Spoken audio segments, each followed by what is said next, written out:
काल जसं मी तुम्हाला बोलले की आमची ॲनिव्हर्सरी आणि आम्ही ॲनिव्हर्सरी कुठे सेलिब्रेट केली आणि कशी केली ते मी तुम्हाला पुढे सांगतेच, त्यामुळे व्हिडिओ नक्की एंडपर्यंत बघा.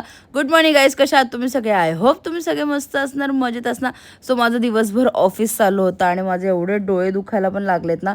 आणि ॲनिव्हर्सरीला ॲक्च्युली मी सुट्टी मला मिळाली असती, पण ट्रेनिंग फेजमध्ये सुट्टी नाही मिळत म्हणून मला नाही मिळाली. मी त्याला बोलले की मला हाफ डेने तरी दे ॲटलीस्ट. म्हणून संध्याकाळी आम्ही बाहेर गेलो, थोडेसे केक आणला, पेस्ट्रीज आणल्या ॲक्च्युली.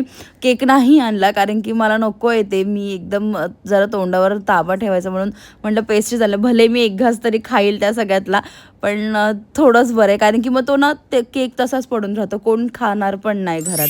म्हणून मग थोडंसंच पेस्ट्री आणलं, बिकॉज तो पण नाही जास्त केक्स वगैरे खात.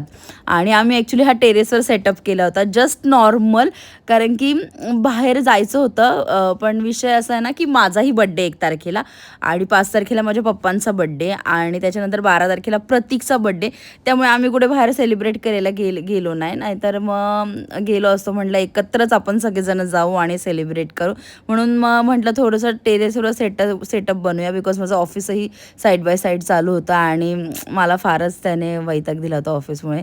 तर म्हणून बाहेर नाही गेलो. मग नाहीतर मग टाईम होतो खूप, म्हणजे 11 वाजेपर्यंत शिफ्ट असते.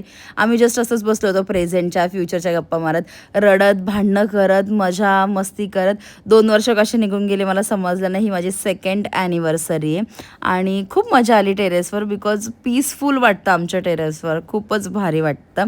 खूप वेळा आम्ही वरती टेरेसवर पार्टीज पण केलेल्या आहेत, मजा येते खरंच. सो म्हटलं एकत्र सेलिब्रेट करू नंतर, पप्पा वगैरे आम्ही सगळे. आणि जर गाईस तुम्हाला माझे व्हिडिओ आवडत असतील तर नक्की चॅनलला सबस्क्राईब करा, लाईक करा, कमेंट करा, शेअर करायला विसरू नका. ओके बाय गाईज, उद्या भेटू. Bye bye.